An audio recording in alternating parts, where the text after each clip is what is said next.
It's not helping you at at all. all. And have decided that I'd rather give the city 2 tickets a month than pay for parking to Brown University.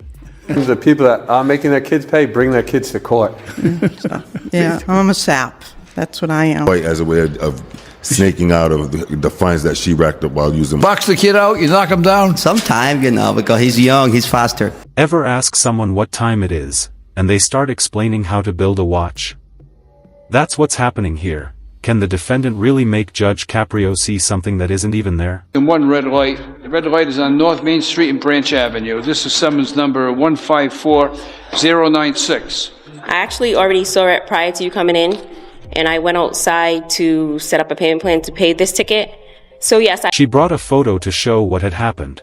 The motorcyclist had parked his bike right in front of her car. Judge Frank asked if that was the only picture she had. She explained that she'd recently gotten a new phone, so she had to ask her daughter to send this one, the only photo she could bring to court. From this photograph, all I see your motor vehicle, and I see a motorcycle, and you're charged with parking at a parking meter. I don't even see the meter. The meter's not even in the video. I know. Maybe if I come back, because I use a credit card. What are you trying to prove? Tell me. She tried to prove her point, saying the photo didn't capture things clearly, but now I'm a bit confused about where this is going. She went on to explain that the motorcyclist had squeezed in front of her car, then suddenly started mentioning something about the meter lady making assumptions. At this point, her story's turning into a jumble of words that just doesn't make sense anymore. The whole battery on your phone. That's another new phone. That iPhone's horrible. I'm having difficulties with those phones. In addition to the parking ticket on Exchange Terrace, Yes. right, where the motorcycle was parked in front of your vehicle. I'm really curious to know what else Miss Katara has a problem with. She's gone from arguing that a photo was unclear, to talking about an invisible parking meter and an invisible parking officer. And on top of all that, she's got another ticket, this one from Westminster Street, for parking in a prohibited area on July 31st. In March of 2014 and September of 2015, my grandma was very ill until she passed away, so I had different people using my vehicles. So I'm not saying that I did not get that ticket, but somebody that was using my vehicle to help me pick up my kids and stuff like that probably got the ticket and never told me. Grandmother passed away. So during those last several months, I had different people using my vehicles. She asked if the fines could be reduced to their original amounts, explaining that she wasn't denying the tickets, she simply hadn't known about them, given everything she'd been dealing with, including her grandmother's situation. Judge Frank explained that it would cost her $85 for the parking ticket and $25 for the meter, a total of $110. Then came another charge, a red light violation on Dean Street at 8:22 a.m. When shown the footage, it was clear she went straight through the red. Is there anything you want to tell me about it? I'm sorry. It wasn't me though, it was my boyfriend, but he's paying it, so. He's paying. He gave you the money, right?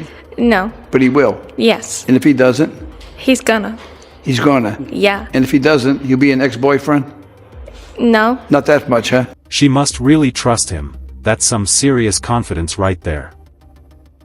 She explained that the car is actually registered under his mother's name, which means he's the one responsible for the payment. Now it makes sense why she's so certain he's going to cover it. You sure he costs up the money? I will. He will. Yeah. Good luck. $85. Judge Caprio was stunned by the sheer number of violations this motorist had received. One of them was a $25 parking meter ticket, quite a hefty price just for a meter violation. I tried. The meter was broken, and it wasn't even worth taking a picture of because there was nothing to take a picture of. But if you look at my record, I pay a lot of tickets up there. No harm, no foul. I pay my tickets, but this one wasn't my fault.